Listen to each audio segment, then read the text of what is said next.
La puissance que nous donne la faculté de nous associer ou de nous dissocier de nos expériences. Tout comme M. Jourdain, nous allons aujourd'hui apprendre à faire de la prose. M. Jourdain faisait de la prose sans le savoir. Et nous sommes associés ou dissociés de nos expériences également sans le savoir. Être en position associée veut dire que nous nous immergeons complètement avec tous nos sens dans les expériences que nous sommes en train de vivre. Nous vivons les choses qui nous entourent, telles que les personnes, les objets, les couleurs, les lumières. Bref, nous voyons tout ce qu'il y a à voir dans le moment présent que nous sommes en train de vivre. Il en va de même pour nos oreilles, qui perçoivent les moindres détails, l'orientation des sons, la profondeur des sons, la cadence des sons.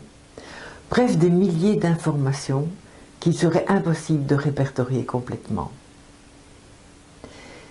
Viennent ensuite les sensations que cela nous procure.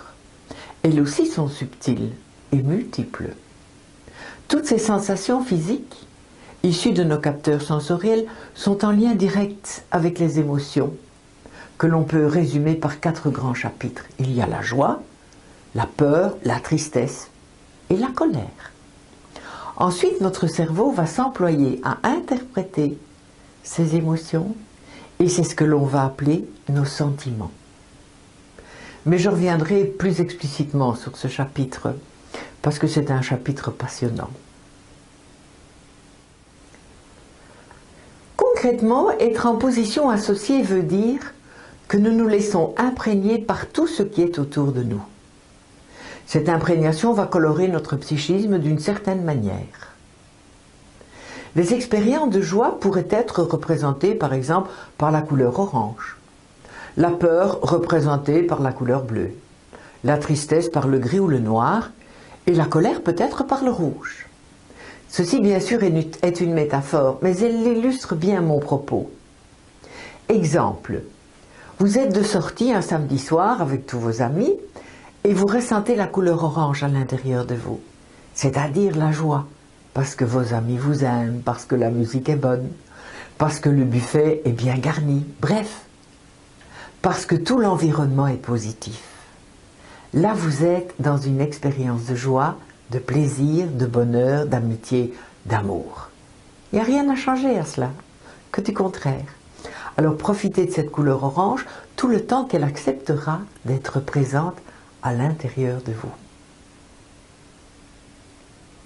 Un autre exemple opposé, vous vous attendiez à recevoir un cadeau d'une personne qui vous est chère et cette personne a complètement oublié votre anniversaire.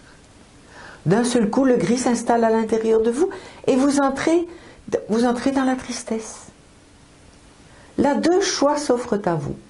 Soit de vous laisser glisser complètement le gris et ça peut aller jusqu'à la noyade. Ou alors, cela prendra des jours et des jours pour sortir de cet état psychologique.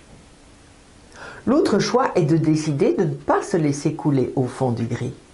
Et le truc, c'est justement de se dissocier. Vous avez compris le principe? Mais maintenant, je vais expliquer ça de manière beaucoup plus précise et surtout beaucoup plus fonctionnelle. Oui. La mise en condition pour bien comprendre l'exercice qui nous occupe aujourd'hui, eh bien, vous allez vous choisir une couleur sous laquelle vous avez envie de travailler. Est-ce le gris, le bleu, le rouge, éventuellement le noir? Mais si vous prenez le noir, attention de ne pas choisir des expériences les plus traumatisantes de votre histoire. Nous ne sommes pas encore prêts à affronter notre thérapie à bras-le-corps. Nous sommes juste en train d'apprendre des petits trucs qui nous permettront plus tard, quand ils seront devenus automatiques, d'affronter nos démons. Il n'y a pas grande différence entre l'apprentissage de ces petits trucs et l'apprentissage du piano. Au piano, il faut apprendre à bien positionner les doigts et puis il suffit de répéter des dizaines et des dizaines de fois la partition, voire des centaines de fois. Et alors on devient pianiste. Et bien pour les positions associées et dissociées, c'est pareil. Il faut apprendre à bien positionner son corps, à discipliner son cerveau pour qu'il voit ce que vous voulez qu'il voie, pour qu'il entende ce que vous voulez qu'il entende, et par conséquent faire changer la couleur intérieure ou tout simplement la faire disparaître. Oui, mais comment fait-on, me direz-vous? Maintenant que vous avez choisi votre couleur, c'est-à-dire plus précisément l'émotion sur laquelle vous voulez travailler, vous allez à la recherche d'une expérience vécue qui présente les mêmes symptômes. Et je vous invite à continuer l'exercice en audition, de manière à pouvoir fermer les yeux et mieux vous centrer sur votre ressenti. Pour ce faire, vous cliquez sur le podcast. À tout de suite!